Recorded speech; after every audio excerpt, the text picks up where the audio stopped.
So the title of my project was um, Homelessness in America Through the Lens of the Family Housing Network. So my goal here was I worked with a local NGO. It was a day center to help families that are experiencing homelessness and give them a safe space to cook and clean during the day.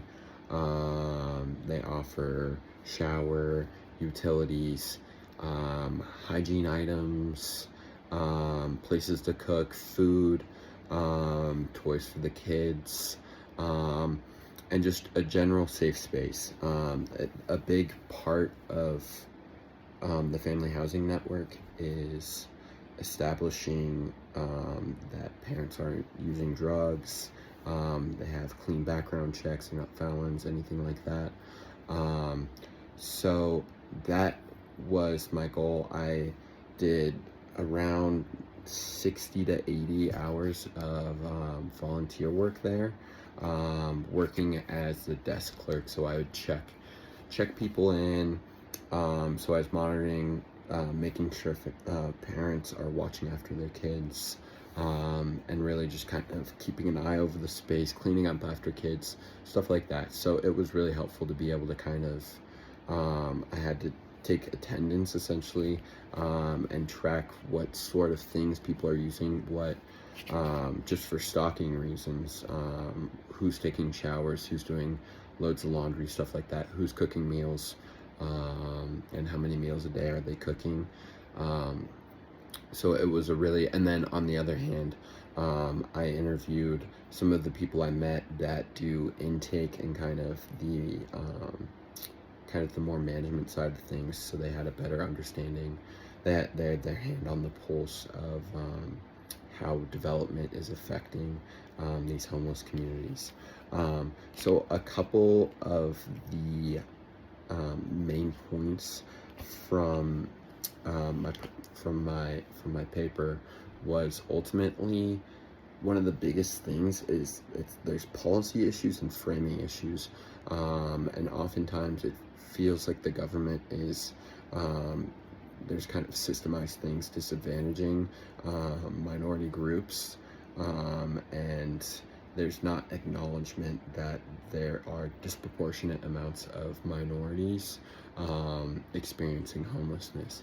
So that was kind of the overall gist of where I got to. It seemed like in my person-centered interviews, it came up a lot of there's gaps between the housing prices and the minimum wage,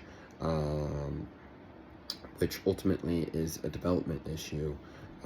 That's a systematic issue with capitalism and kind of policies keeping minimum wage, which I think was a very interesting part of my study. I'll kind of touch on that a little bit later. But definitely keeping housing affordable and infrastructure and availability of family houses that are not insanely expensive, that's hard to come by in our Fort Collins context. So connecting it back to our class materials, I really liked the Katie Gardner book, and I think the two spots that kind of really hit home with my particular project was the first chapter of this book, where it talks about the different theories behind development. I think it was really helpful, and honestly, I could trace, there was the two types. There's the dependency theory and the modernization, and I kind of boiled it down to one socialist. The dependency theory is kind of more socialist, and kind of spawns from Marxism, and it's more talking about how the root causes of homelessness, in this case, are not being addressed, and so there's just this dependency, in communities. And the family housing network, that was one of the biggest gripes that I got from my ethnography, was that it's not attacking root causes. It's just addressing day-to-day physical health needs. So that was interesting. And then on the other hand, the capitalist side of things, of just like the minimum wage and things being so expensive.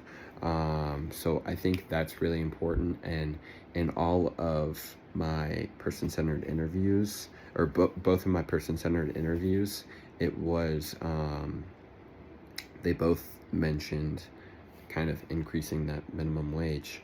But in my discourse and in the articles I found, on the economic side of things, increasing that minimum wage isn't really going to help all that much, because there's a notion that whenever you increase that minimum wage, you're also getting a more skilled labor force, and so ultimately it kind of leads to more unemployment. The second tie that I found was in the Onwards, New Agendas, Old Questions chapter. I think it's like 103 to 124, something like that. And once again, in the Anthropology and Development book. And what I really liked about that is it kind of attacked, or I guess critically analyzed, anthropology as not objectively good. And I think if you look at the histories of anthropology, it's actually kind of one of the fields that's done a lot of bad, and I think it's on the cutting edge, and that's the reason why it does bad things, I suppose.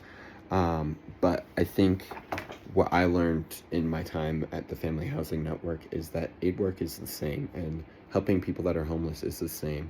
In my training to become a volunteer, it was made very clear that, oh, I'm over 7 minutes. I'll wrap up quick. It was made super clear that not all aid is good. Like, giving people just crazy amounts of things, they end up becoming dependent on those things, and they have too many things to carry, and they end up just getting stuck in this cycle. So I think it was really important to kind of realize how, that both anthropology and aid work are both trying to do good things, and the Family Housing Network is trying to do good things, but without the right intentions and the right channels, ultimately it's not going to do good. So I think that was a important note for me. Thank you.